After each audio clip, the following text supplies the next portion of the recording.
Hello and welcome to Pillars of Eternity. Right, so last time we tried to convince this door to open and failed miserably, so we can now say the exact opposite. I am enemy of Odd Nua. My sword arm is pledged against his followers. My soul is sworn to this purpose. The voices seemed to draw in breath. I heard a rumble of stone, and the door slided open, the crystals to either side of a dim, and with a light go the voices fading, first into murmuring, whispers, and then silence. The path is now cleared. You've done it. We shall be the first to step beyond these doors, in an age. What age? Anyway, everyone here. Ready, Watcher. I'll take a look. I want you to scout ahead, and you can see Adrigans.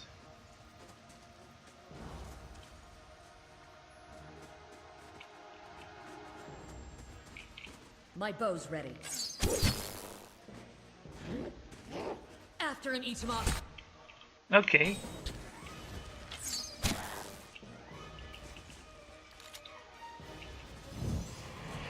Will you shoot him?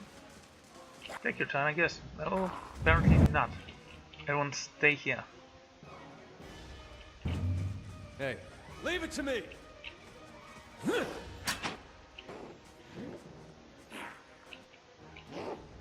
Well, without the arrogance, I don't think these guys are going to be much of a challenge.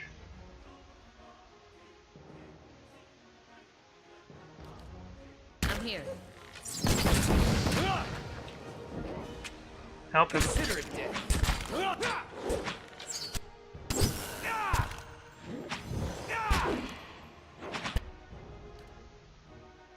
And what does that do? So sing the bitter wind, O El Nari. Following your lead.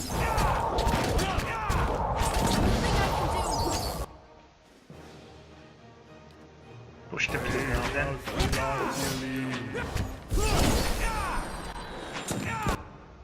Hit him.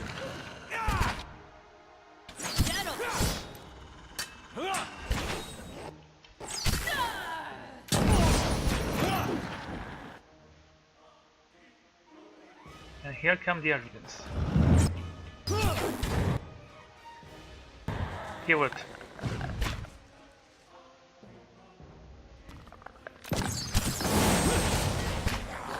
Okay, there goes one of them.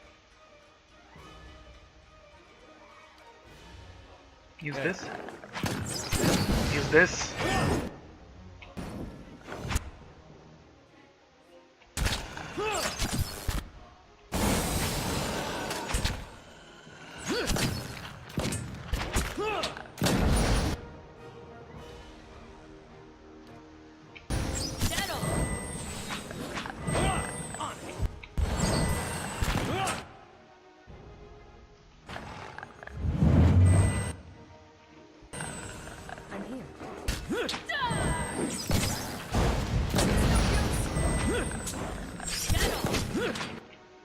Okay, just make sure he doesn't move, okay?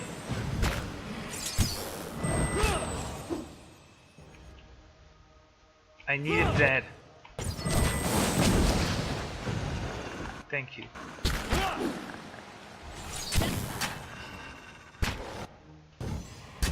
That didn't work!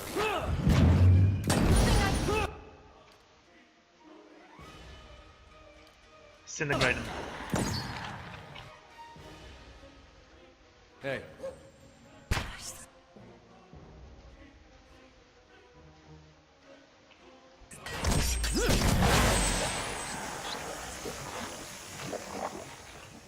Quiet. Hey. Okay, that was pretty easy actually. I do believe I need to go and rest though. Edge of Reason.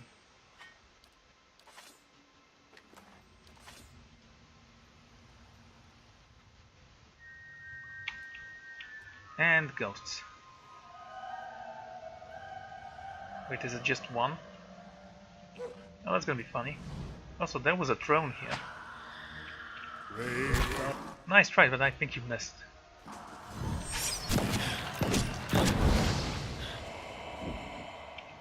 So much gunpowder here.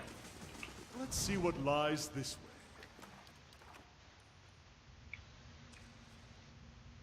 Should we go downstairs or should we return and rest? Take a look at that. Riddle of driving wave. I think I found such a belt before.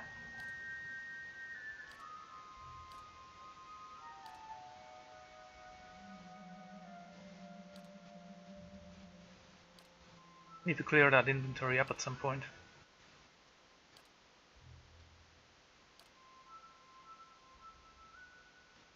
Everything with horns must go.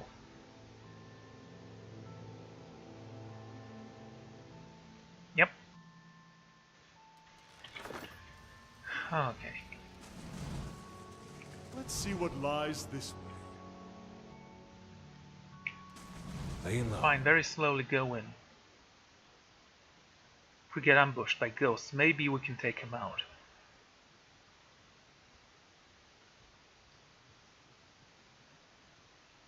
Maybe I can actually rest with the camp equipment.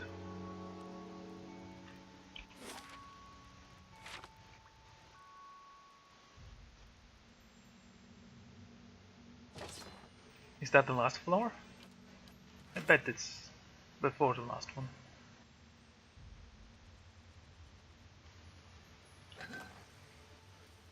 Ah, endurance potion. This might come in handy. Take a look at that.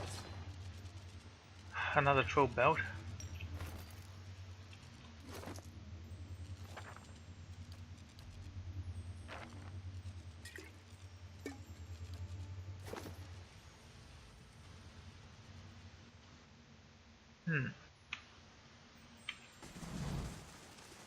Not a sound.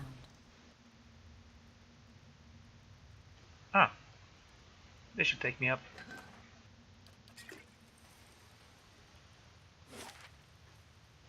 So, what's this area code? Floor number 14?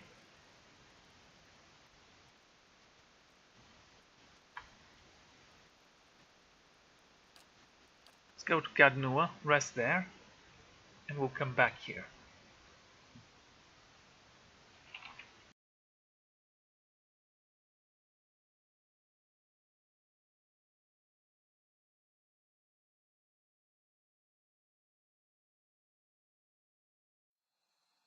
Not as beautiful as the Anguithan ruins near my home, but your fortress is impressive in its own little way. Right, what's the book that we have here? European calendar. We did read about a calendar, but is it the same thing?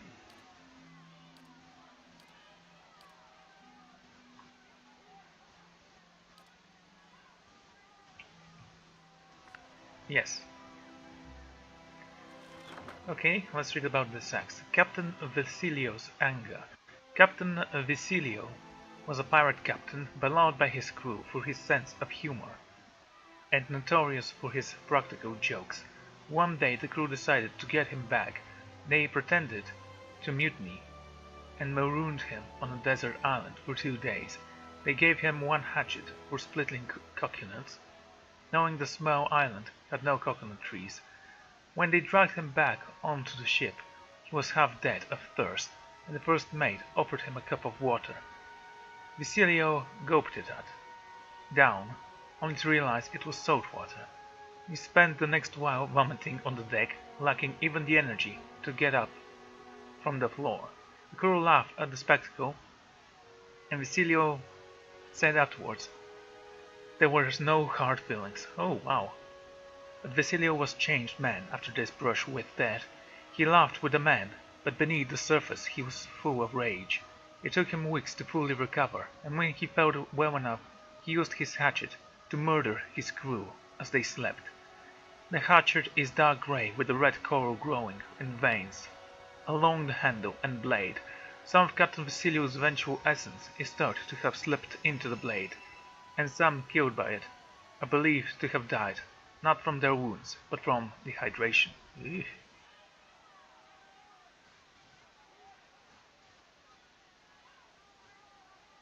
So it inflicts minor fatigue on it. It's a superb axe. That's a pretty decent weapon, I'd say.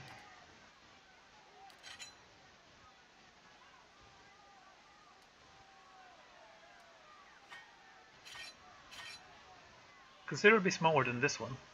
This one actually fits, so I'm gonna keep it on you.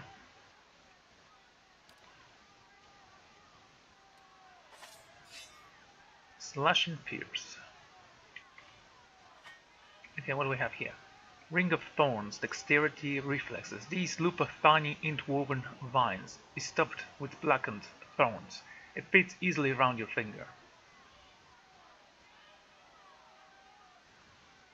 Gives you Dexterity.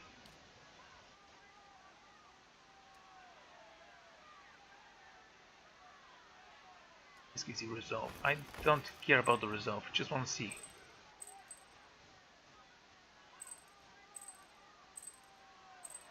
It's kinda useless for me, isn't it? Constitution, Intellect. So in deflection, defense against kobolds stuck paralyzed, damage reduction, pierce.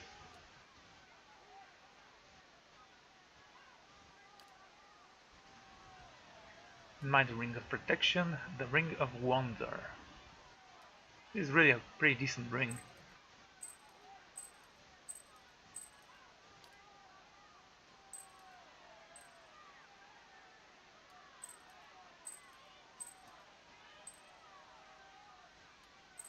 The accuracy doesn't go up. Okay, have to read about this axe and this sword. Can keep these shields. Deflection +9. Spell damage.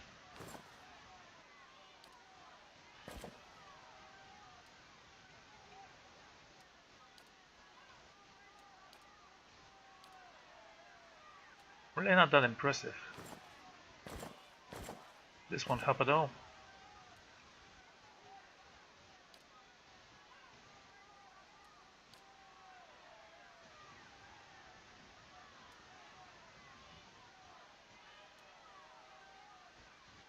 For Resolve. Don't think we need that.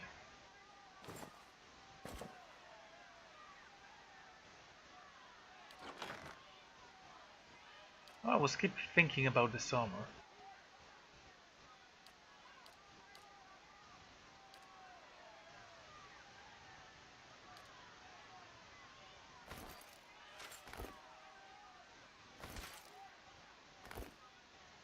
No, this one looks better.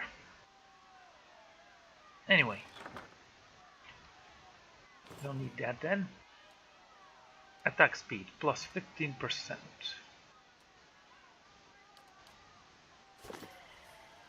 Perhaps I can use it with my monk. Speaking of which... Need something?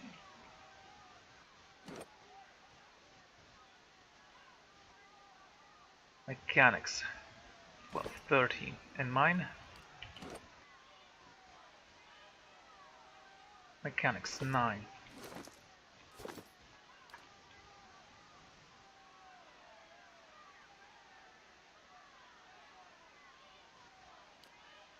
Artificial skull bones. Constitution is just so good.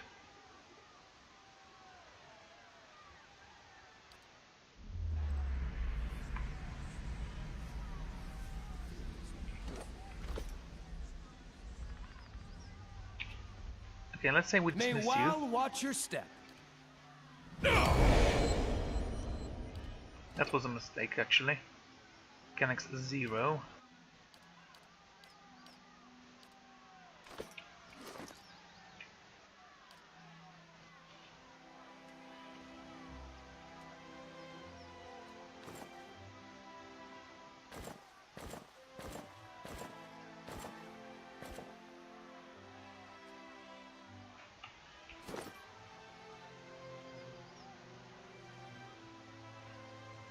Attack speed +10%. Is that stack? We'll see. We shall see.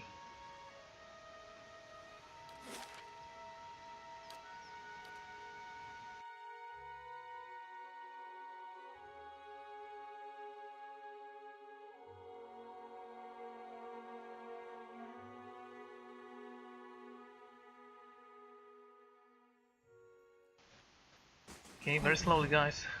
Take a look at that as well. Step lightly.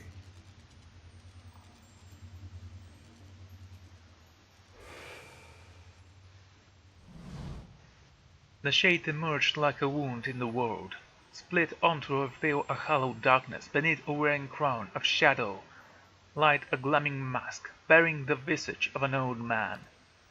The silver face turned toward me, featuring cold and still from within the sockets of the mask's eyes, guttering fires emanate from its eerie light. Who are you? Who are you? Would you abandon your king? Take up your sword! To battle! The enemy has come! His voice seemed to reverberate throughout the chamber. The mask's eyes burned with sudden new light, even as the room around me saw to glow darker.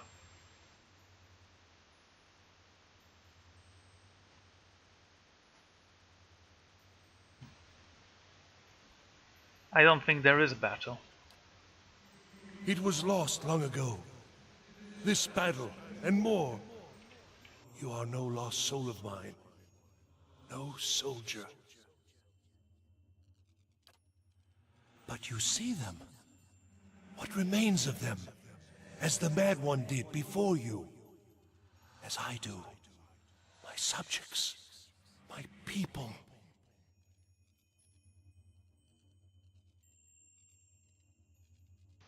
How are you still here? Is it so strange I can see, sense the power in you? You must have seen by now the limits of the shroud. How easily one slips its shackle, it pressed. My son did not have the time, perhaps, to. It was so fast, he so went swiftly into the stream, but I could find it again. I did find it. I was so close.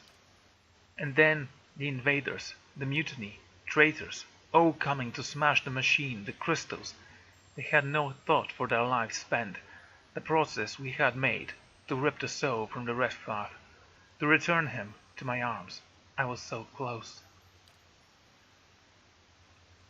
The mob slew my most faithful, then came for me, a blade in my stomach, like any common dog, but I robbed them of their trophy. My body, at last, would not depart from this place. I cast one final spell, inside the crystal as the center of the room, and gazed upwards for a few moments. You sealed yourself in here. Nothing so precise. I meant only to die in some manner that hindered them. It was not pleasant. If I had time to think, I did not imagine that I would be trapped. What force could hold me? Yet every effort I expend to leave this place. There are times I can sense what lies below, but never above. I'm sorry, above but never below. Your people wanted vengeance for what you did to them. Vengeance? And what of my vengeance? A son taken from me in prime of life. My boy, not of illness, nor of age, not well. Do you understand? His soul lingered yet in the living world. I knew it. I sensed it. But I could not speak to him. Could not. You could have. I sensed it in you. But we're 2,000 years too late. How I remember him still, his face. I need no carving to remind me. He was much like his mother. He wanted to be a warrior, as she was, but had my temper, my wretched looks.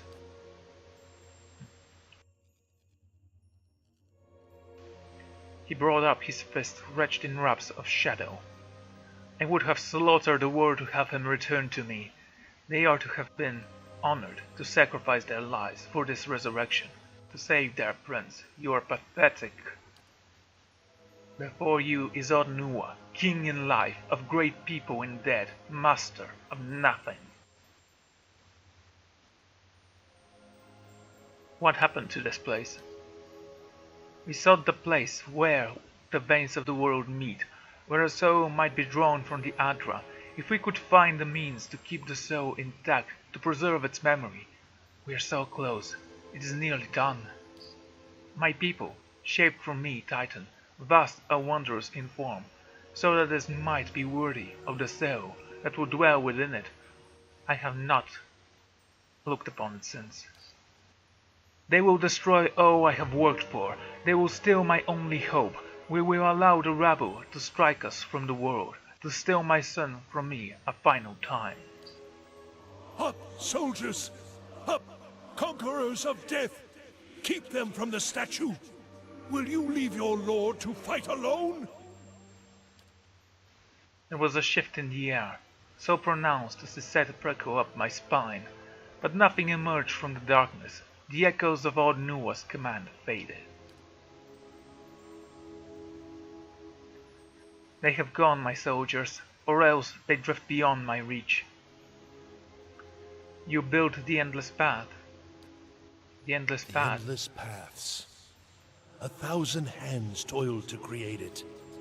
But it was my voice, my will, that directed them. The great work of our age.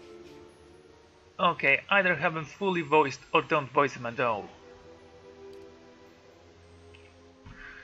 Okay, it would have been if they had only allowed me to finish, if they understood that from such rotten foundations could emerge wondrous achievements. That same curse I sought to curse afflicted them in turn.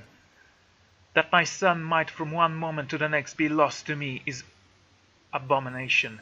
He wants only that I should be proud of him. How can a father convince his son that he might accomplish nothing and still be the light of his life? How, if he is gone? So many hours of the day spent wondering. If I had been there but a moment earlier, I had stopped him from leaving the morning. If I had only known that I would never see him again. Lost, treading these endless paths, these regrets, with him forever moving out of reach, into some darker place, away from me. Have they loved nothing in all their lives? Lost nothing? Wives, husbands, children? Might I not show them then the agony of it? Is that your justification? That your grief outmatched everyone else's? What did they know? What did they make of their grief? Nothing. None of them dared. None tried. I had a vision, and the people followed me. They believed. They knew that I was promised. And if some came only to test their knowledge, at least they contributed to our understanding. We came so close. You do not understand the frustration of it. Only festered in me. I cannot cease thinking of it. Every moment I have lost. Have they loved nothing in all their lives? Lost nothing? Wives, husbands, children? Might I not show them then the agony of it? I've seen some of what you've done. You don't deserve my sympathy. You see the hollow remnants, the empty pointless cruelties. You do not see what came of it, the thing we learned. It did not start so. How could it?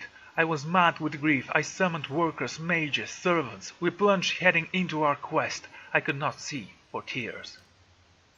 And at first nothing, feeble effort, false stares, days of nothing, and all the while I was certain I was losing time. I gave permission that we should try new methods, that we should bolster our knowledge of the soul. And with these barbarous acts, we began to lose ourselves, to at least learn, to find the edges of the veil. My people told me they could find my son, but still we had not the means of extracting him safe intact. And at last, when they discovered was at hand, we were buried. All that we had paid, the lives lost, detained upon our souls, all for nothing. They destroyed the Titan, cleaved him into his roots. I will never see him again, even in death. We have been more wholly separated than if I had never known him. He will have forgotten me. Have I not paid? Have they not cost me all I had?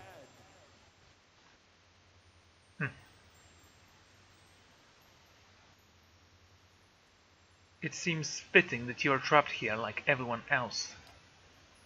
It may be so, but I am whole yet, unless you make it otherwise.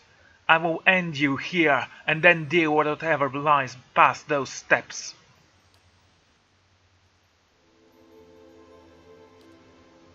Up, soldiers! Up, conquerors of death! Defend your lord! I will not be betrayed a second time. You will not take this from me.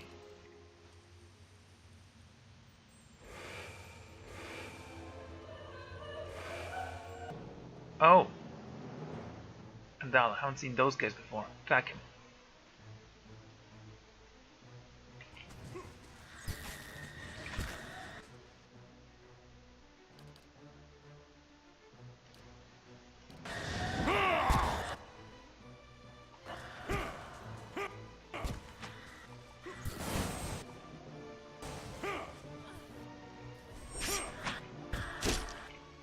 Welcome to your own destruction. How's this going?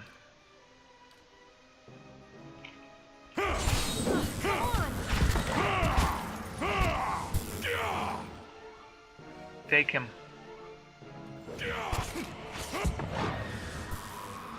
Kinda stuck over here.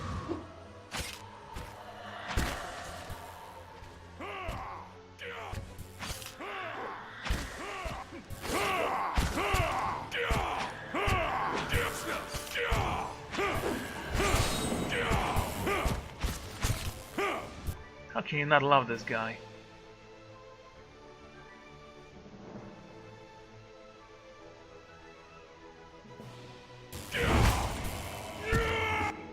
Wait, you're immune to fists.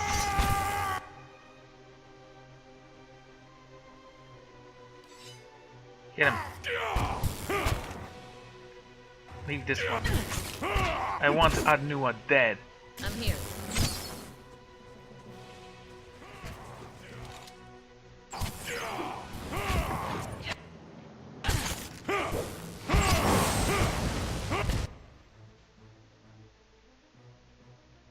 You are not so powerful.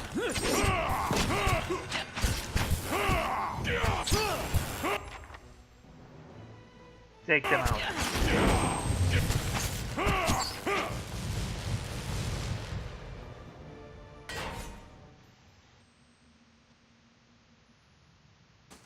Step lightly.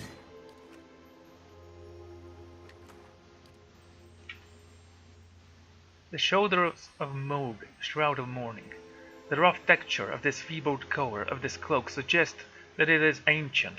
The symbols and runes along the edges incline Engwithian origin. Scholars of Engwithian culture have analyzed an old story about father driven mad by the grief of the death of his son. He entered a permanent state of mourning, donning the traditional garb of the bereaved, and locking himself in his keep.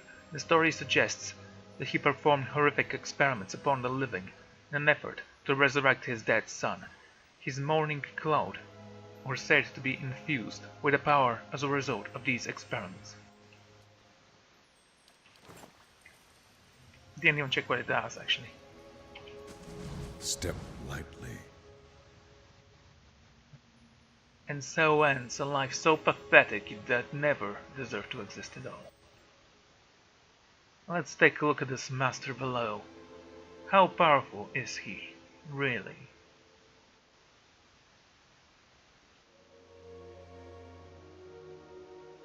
The Virtak called him Adraman. Now they could have referred to sea, which is no. what? That shade, then, was the great Ardnua? Death, I know, can twist the soul, and yet I felt more sadness from him than anything else. To think he built this hole of the endless path so that he could see his son once more. I don't know if I blame him for it. For one moment to the next, I keep changing my mind.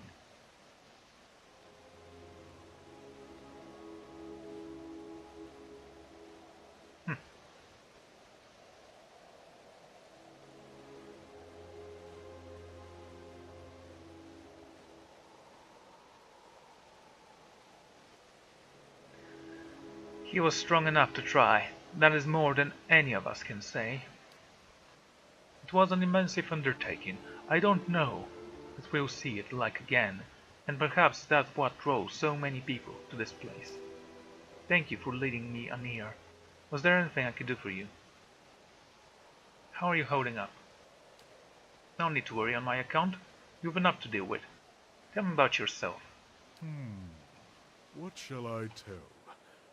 I am Kanarua, born in the royal city of Takoa, from which rules the Ranga Nui. There.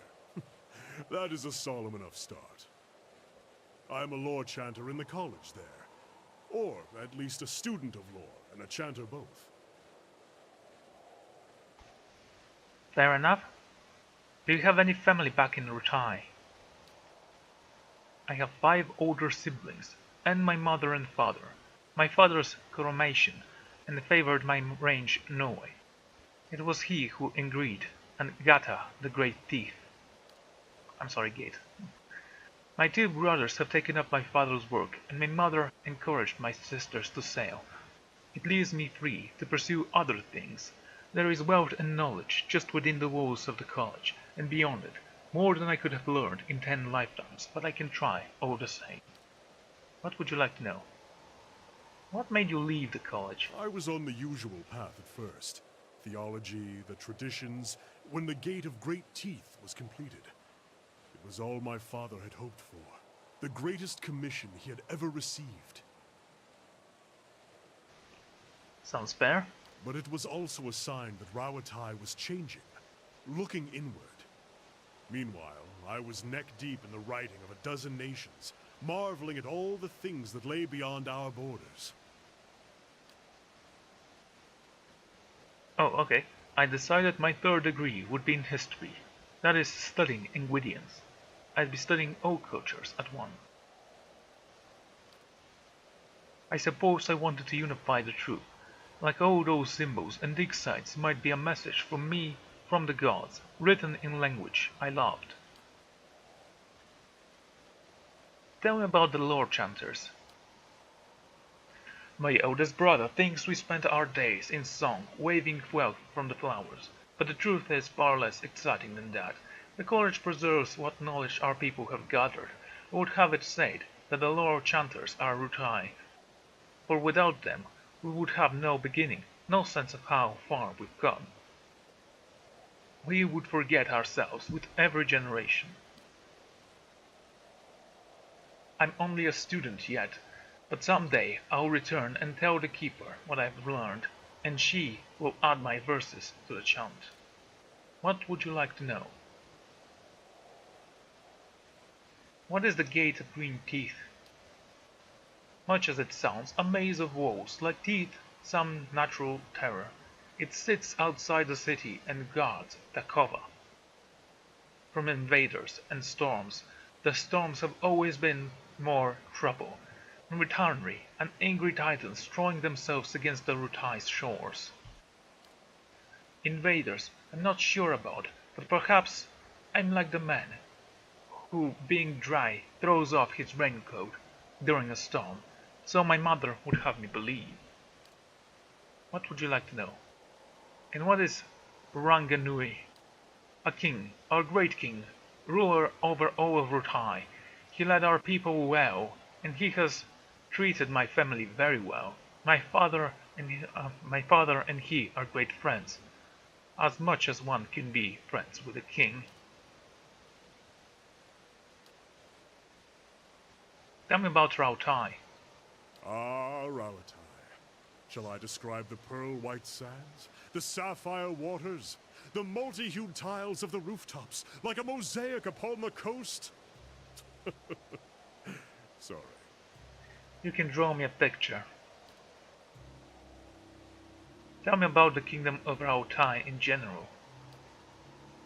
It's a long journey by ship to the north past Ixamtil, and across the sea we have settled much of the Gulf and established more recent trading colonies all along the coast. We live as best as we can, like anyone else. Our land is plagued by storms, and so we stand together whenever corner of Rutai we hail from. Otherwise, we'd never survive. Tell me more about Takoa. Takoa is doubly famed, a royal city and home to the Coral Harbor. The Ranganui's palace is there, and we've a fleet of royal ships sitting outside the Gate of Great Teeth. Every so often, you'll hear the roar of a cannon being tested.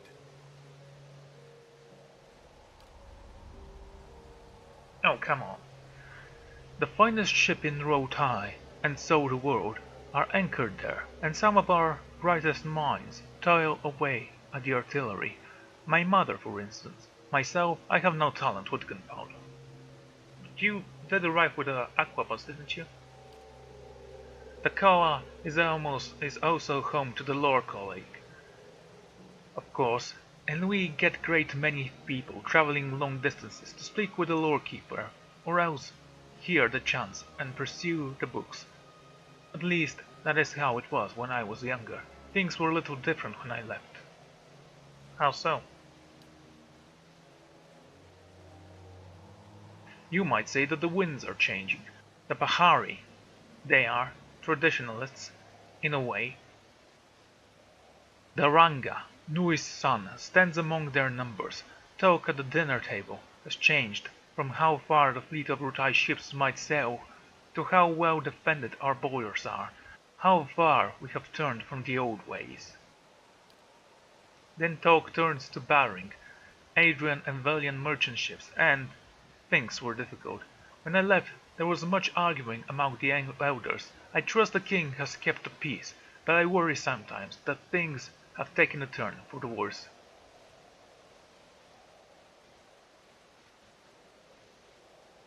You aren't a traditionalist then, I take it? Oh, I am a regular firebrand.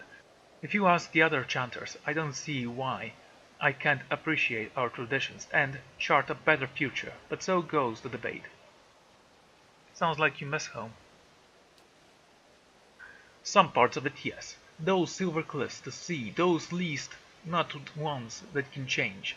The day I boarded the ship Adir, and the sunrise was gold upon the water, and I nearly leaped overboard and swam for home. So Takoa has a lot of artillery. Rutai has a lot of artillery. We've made great advances with explosives. One of our most artillery masters advised the Godhammer bomb during the Saints' War, actually. In Rutai itself, our efforts are most modest. Bombards, cannons. We're having some luck with mortars. You might ask my sister if you ever visit Takoa. She is the captain of Rutawan. She knows far more than I, and enjoys great fame for it. It may not be very traditional, but even the most prettier demagogue wouldn't touch the subject of artillery. They'd lose what support they've gathered.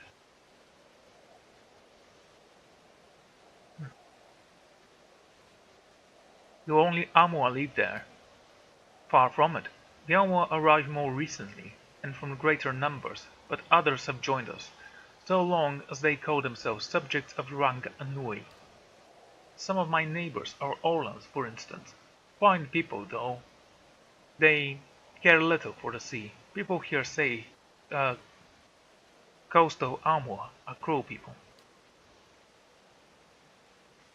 Cruel is the same manner that Orlans are feared and pale elves graceful. Yes, Amua conquered Rutai long ago and drove their enemies from the lands in their doing of it. Today the great kingdom of Rutai holds human Orlan, elven, even island Amua. What campaign of conquest say about this responsible? You'll have to ask Adrians. In any case, yes, the reputation persists. Good if you want fighting. Less so if you would like to be a cook. Why were you hunted by the London Key? It seems we have that in common. It's all rather absurd, isn't it? I don't see what they mean to gain from it. And how did it all begin? I ran into them in Adir, or rather they sought me out. In Adir there were many people who had observed the Engwidian ruins in Dyewood, and I spent some time conferring with experts. In the libraries I found accounts of Sith of Ixinto, and it was there I traveled next, but just before that I found myself approached by a woman in dark robes, who bade me abandon my studies for my own safety. I ignored her, of course, but I began to have the sense that I was being followed, and after that, well, 1 ambush on the road I could call misfortune, but 3. You don't actually seem worried about that. They haven't had much luck. The last one camped on me at the dig site and slipped on a muddy beam. I tried to catch him, reflex I should think, but he went right over the side and down 100 feet. I'm not really sure what he had in mind, but I doubt that was it. Who are these people? I thought it only fair to delve into their activities in turn. I found word of Linden Key, but past that it was all ravaging and superstition. I might as well have gone around asking whether someone had ever seen a whale flying through the air. Some might well tell me, yes, but validity of this account is questionable. Do you know anything about this place? Kadua is a marvel, an ugly crumbling marvel, but even so it's overshadowed by what sits upon but the keep itself can tell you much about the Adrian settlement. A very rigid people, I find. Let's continue then. So that was conversation with Kana. Syrups. Itamaki, I want you to kill them all.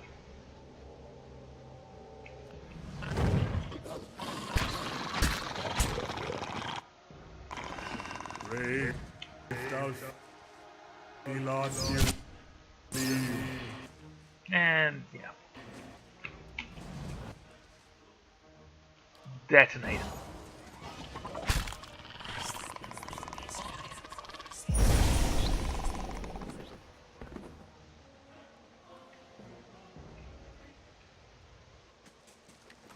There are syrups here. That means that there's a dragon nearby.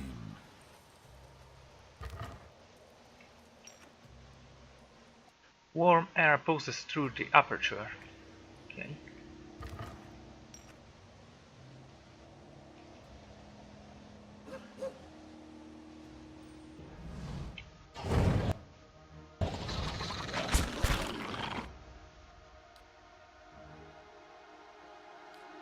I'm here.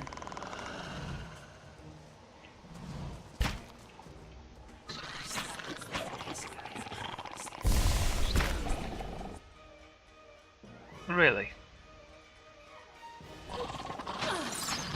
Ah, it was a skirmisher. No wonder he survived there. Okay, guys, let's stop playing with him. Brave thou be lost Yliel.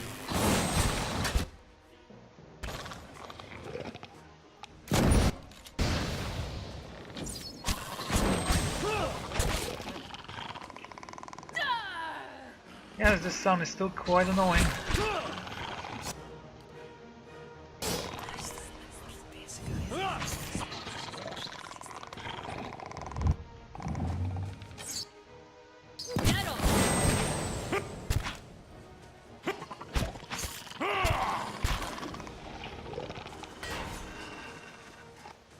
Yes?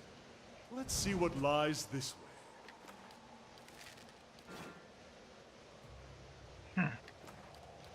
Okay, very slowly. We don't know what lies beyond.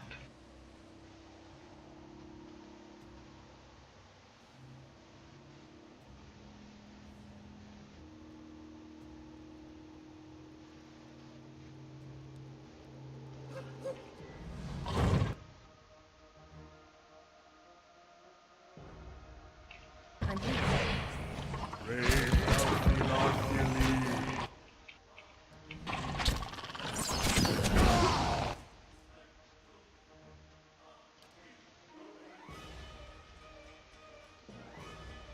Focus on their deaths.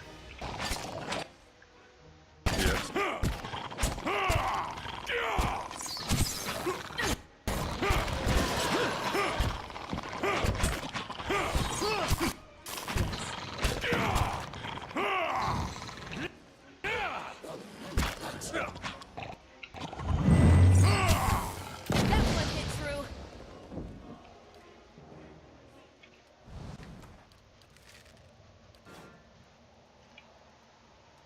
Okay, Hydra coins.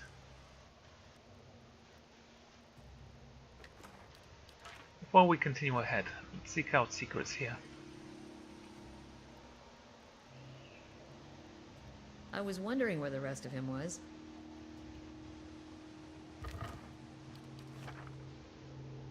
Oh. Cool.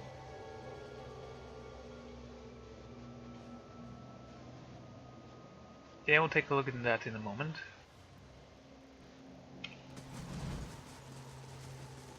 Step lightly.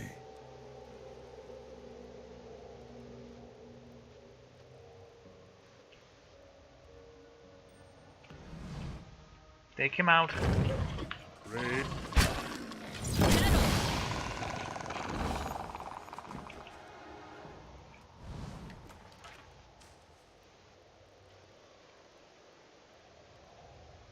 Well, there is absolutely no question about it. He's down here. And I bet it's a dragon. Not a sound. The stairs ahead have crumbled away, leaving you at the edge of the dark pit. You will have to proceed down carefully, and climbing back may be difficult. Okay, let's go and give these other components to the Vitrak before we make something we cannot unmake.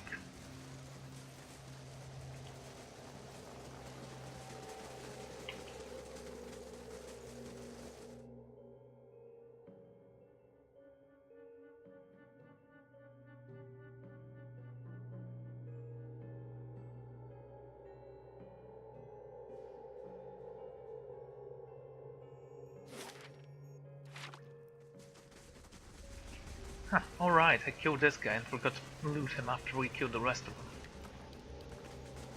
They really weren't that powerful.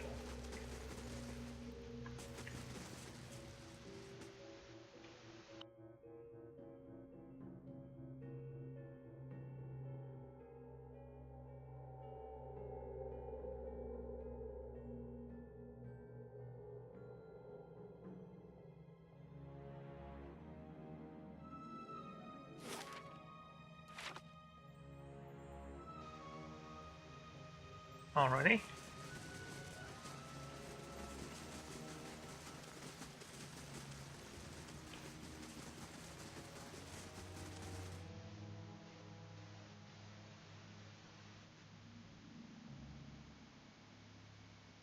I actually don't remember the name of the great overlord of the Vitrax, but I do remember Creevy.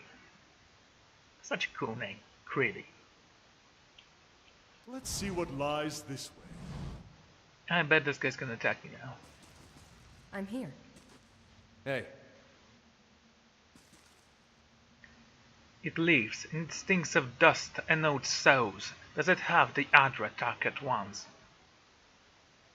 Out of my way. Nigh Lingerer, give us what Tarak demands. This is not for an outsider. A growing worm amongst giants. Give it here. You think you frighten me? Tarak asked me this, because you could not do it yourself. I felt a sudden pulse wave of anger from the Virtrak. It is so clever-tongued, the trespasser. Will feed it to the spiders. Let them drain the juice from its eyes. What does it know of the endless path?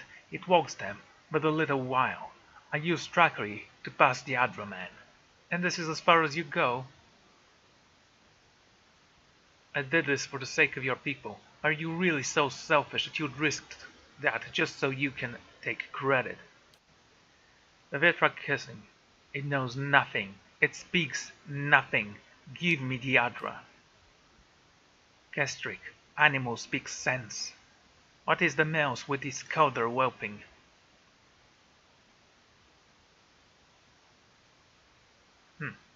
Your leader will know you're lying. What does Tarak care for such things? All that matter is the Stavak Nate, our people. I will bring him our future. I will lay my crimes beside, and they will seem small. I will go home at least. But trespasser, it has no future.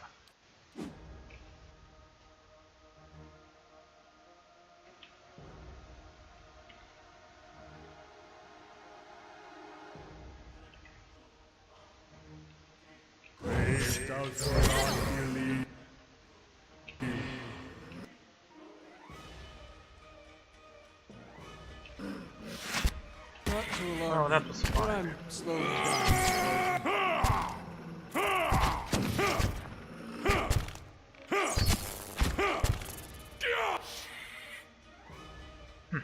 The Virtak sinks to one knee, hissing, gurgling, rattling in its throat. It is a vile, scheming thing. I curse its eggs, its family. May it go stumbling into the dark and die. Finish it, worm. As you wish. He's never gonna take him prisoner anyway. Break that spider down.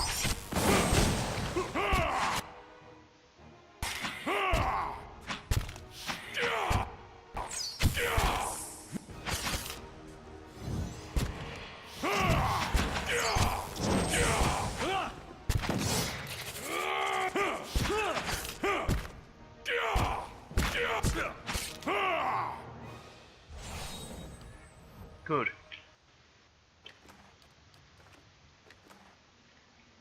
3 emeralds, not bad. Step lightly. Probably would have never gotten them if I didn't kill him here. Let's confront their lord.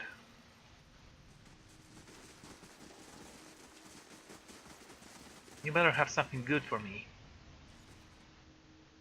Tassa greeted me. Ah, no. Takarak greets you, human animal. It has been below. It has what we seek.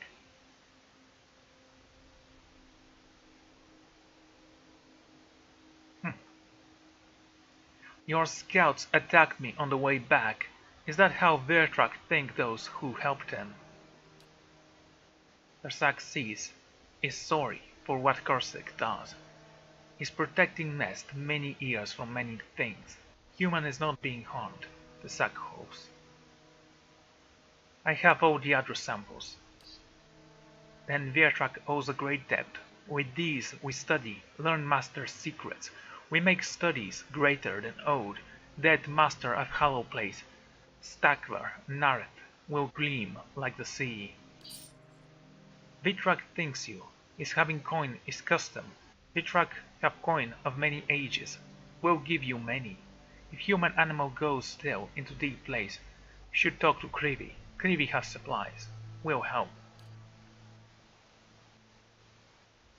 Tarhak is given this also, found it in tunnels, and does not suit Vertak, keeps humans safe, yes, will bring fortune. Is that all I get for helping your colony, and being betrayed the second I stepped out the shadows? Human animal is not satisfied. Tarhak has gems, human animal having these, put no better use. Vitrak remember, long after sun falls in the sea, this is start of something, new, turn of the wheel. Young will live in better place.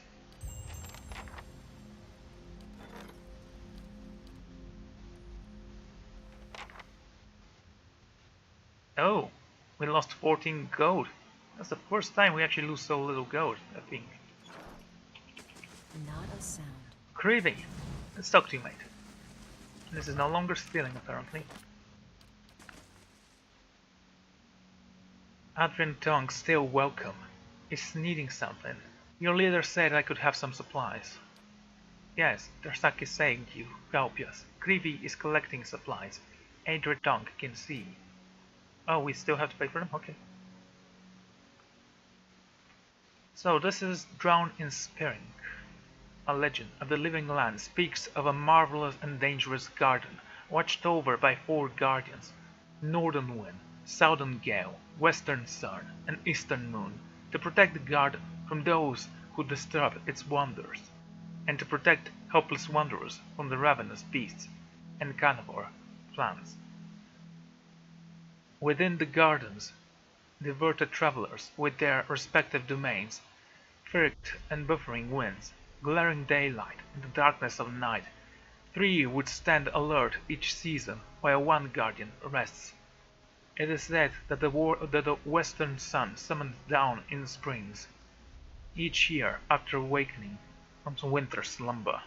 Okay, that's a pretty interesting story. We're never gonna use that.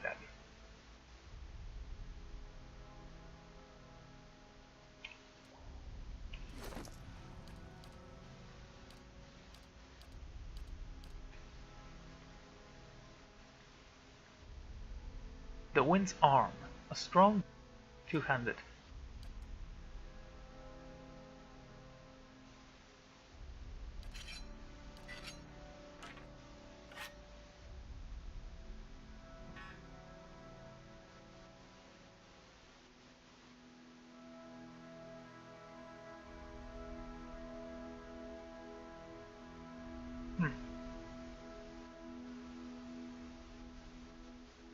A dozen unique poleaxes were created at the request of Asimo IV, Duke of Azance.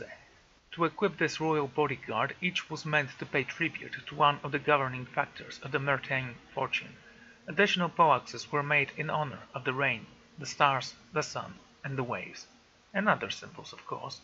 The Wind's Arm was the personal favorite of Asimo IV, who had earned his nickname Kaista Mel Aliciel, the captain of the wind, in the eyes serving the Ancestor Navy. It was said that Asimo was whichever way he needed to go. The wind would already be blowing that way. He gave the Wind Arm to his most skilled guard, who called upon it more than once to keep over-excited Valenians from getting too close to the throne.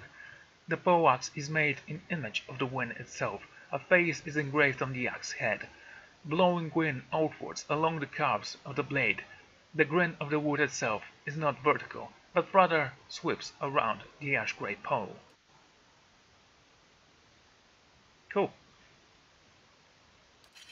It's an exceptional weapon, by the way. Yes. So we have a slashing and crushing. This is your new weapon, mate. You'll be an axeman. And you can have this.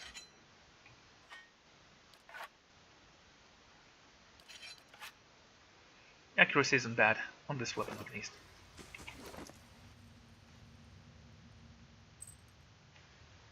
Okay, let's read about this. Yeah, let's finish reading about the weapons, then I'll probably return to the library. Edge of Reason.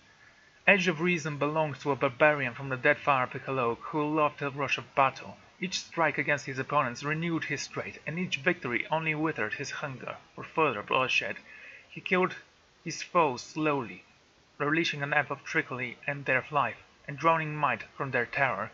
He grew bolder, the more reckless, surrounding himself with enemies to feed upon their collective vulnerabilities. Eventually, he found himself overwhelmed by a mob of combatants.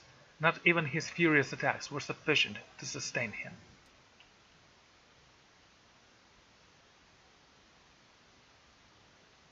Superb weapon.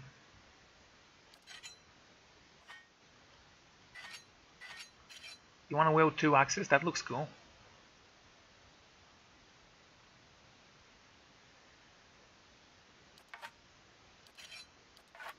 And this one is still more accurate than this one, does more damage.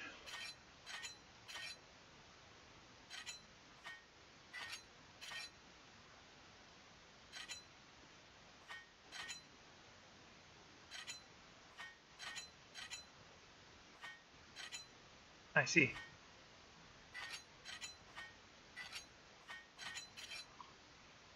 Well, they're still more accurate than this one. Okay, let's read the history about this one. I honestly like this.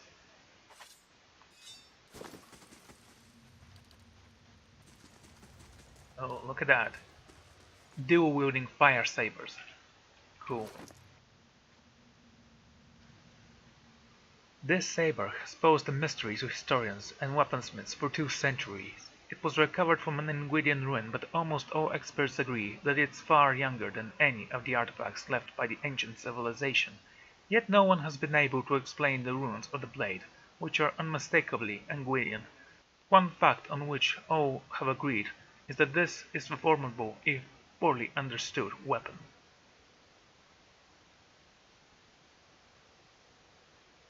Grants Fireball. I actually think resolution is better.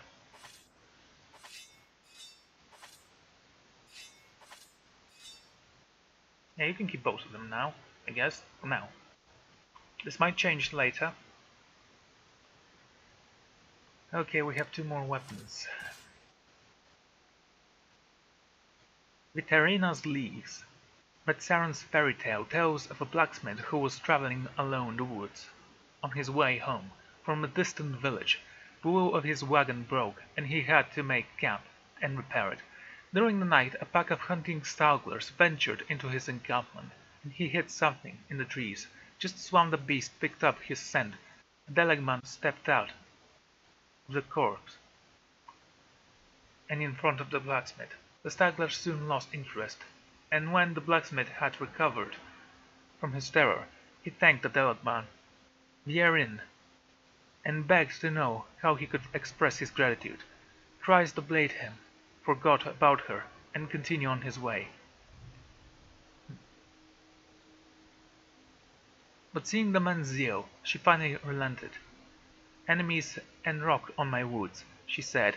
Bring me a means to defend it. The blacksmith swore that he would return with a worthy weapon, a gift so depraved. Weeks later he forged a dagger and sought her in the forest. She saw the gift and smiled sadly. A noble attempt, yet I fear I would do little to clear the foes that spring up in the mist. Please return home and know that you have my thanks for your effort. But the blacksmith shook his head, and over her promised to bring her a suitable gift. After months behind the forge, he crafted several fine battle axes, and he brought the best of the days to Viernia. Even her graciousness did not conceal the horror on her face. Surely my enemies would seize this and turn it against me and my forest. Please go to your village and forget about this. But deaf to her objections, he vowed to try again. So that the blacksmith devoted an year of crafting and finest sharpest spearhead it had seen. People came from near and far to purchase the very weapon he had crafted, finished and deemed unworthy of the area. As his reputation grew, so did the village around him. After a year of labor, he returned to the forest with the finest spear he had ever seen. The wind seemed to have dwindled, and finding her was no easy task. When he eventually did, he presented her the spear. A weapon worthy of you, he said, long enough that no one could snatch it from your grasp.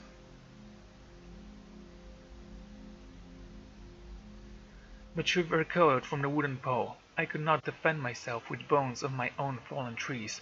I beg you, go and do not return. Yet he made oath to bring her a final gift to fit her purposes. After years of work, he crafted the finest rapier in the land. It was a blade as narrow and fine as a needle's sleeve. In that time, the sale of the lesser attempts had made him a wealthy man, and his village had grown to a small city. When he returned to the forest a final time, he hardly recognized it. The sprawling woods had been whittled to a few scrubby thinkers, and Viernia was nowhere to be found. He returned once again to his forge and spent the rest of his days making repairs to wreak vengeance upon the Vieira's unknown tormentors. Was it your villagers that did that? Because that's what it sounds like, actually.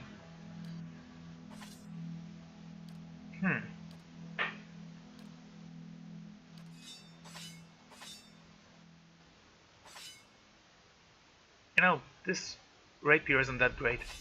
This sword looks amazing, by the way. You're definitely keeping that. And finally, Kagadop. Okay, Kagadop was a wizard and a wand maker. Though brilliant, he had trouble selling his work due to a number of eccentrics, not the least of which was a vow that he would never make 2 wands of the same color. The hazel wand was one of his most powerful creations. Unfortunately, like everything else he made, it was only one of its kind. Really? Well, that was a stupid thing to promise yourself.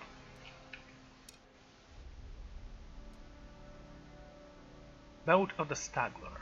This gives you dexterity.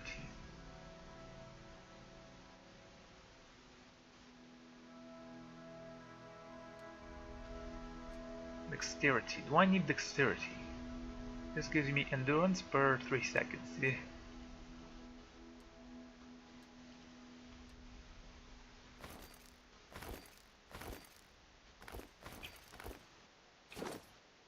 How much is my dexterity? Let's see, dexterity 13. Let's equip that boat.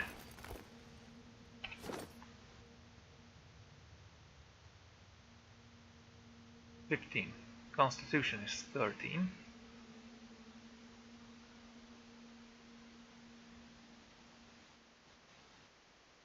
Yeah, because of that resting bonus. I still think he looks amazing with that. Anyway, that's where I'm gonna end the episode. So, thank you all for joining me, and I'm gonna see you all next time. Goodbye.